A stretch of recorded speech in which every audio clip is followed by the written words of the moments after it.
The given question is represented in the form of equation. In the ketone Grignard reagent ஓட react பண்ற போது product தருது followed by dehydration we are getting an alkene. Alkene ozonolysis பண்ற போது the products formed are acetone and acetaldehyde. இப்போ இந்த ரெண்டு காம்பவுண்ட்லயும் டோட்டலா சேர்த்து பார்த்தோம்னா we can find 5 carbons.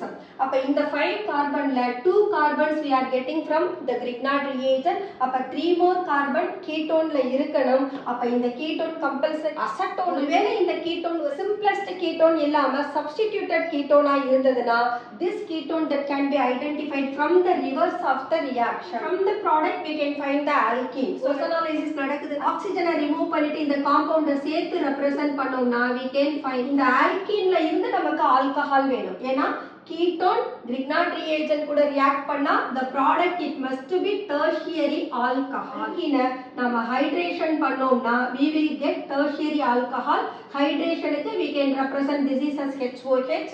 இது ஒரு unsymmetric alkene. அப்ப OH should go to the carbon with more alkyl substitute. இந்த ethyl part this is what from Grignard reagent. the part from ketone. So the ketone is propanone. உங்களுக்கு இந்த video பிடிச்சிருந்ததுன்னா like பண்ணுங்க, share பண்ணுங்க, comment பண்ணுங்க, subscribe பண்ணுங்க. Thank you.